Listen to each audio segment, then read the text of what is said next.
this just war against the modern barbarians, the worst monsters on the planet.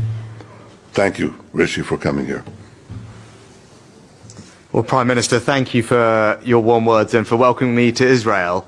I'm just sorry to be here in such terrible circumstances. In the last 2 weeks, this country has gone through something that no country, no people should have to endure, least of all Israel, which has lived through some of the most awful scenes, the spectre of violence and terrorism every day of its existence. And I want to share the deep condolences of the British people and stress that we absolutely support Israel's right to defend itself in line with international law, to go after Hamas, to take back hostages, deter further incursions, and to strengthen your security for the long term.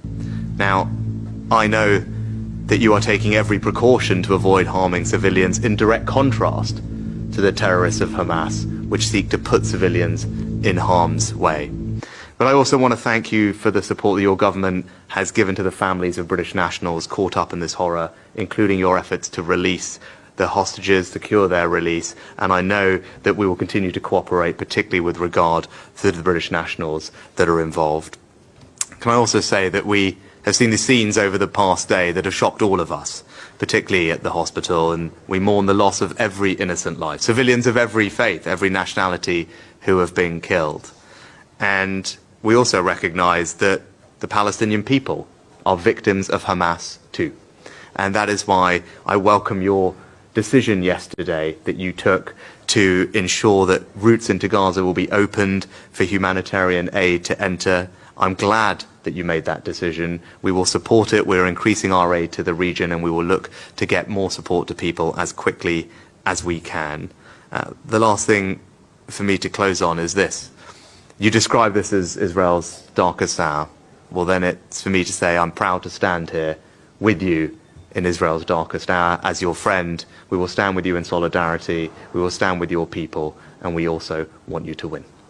Now, I know that you are taking every precaution to avoid harming civilians, in direct contrast to the terrorists of Hamas. Yeah, I got a message.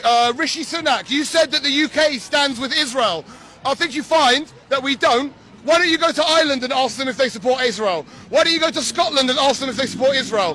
Why don't you go march the streets of the UK? There's 300,000 of us right now. Ask them if they stand with Israel. You do not represent our voice. You clearly don't understand the people. And on top of that, you just fucked up the next election for yourself.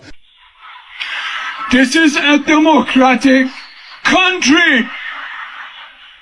And our Prime Minister goes over there and stands next to someone who has murdered 5,000 people, innocent people, children and families in 10 days.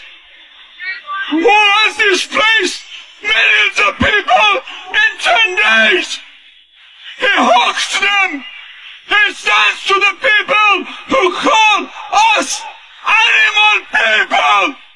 He is educated here. He's been to America. He's from a good family. Is he your Prime Minister? Why is that defied? Why is that defied? Why is that people like him to be our Prime Minister?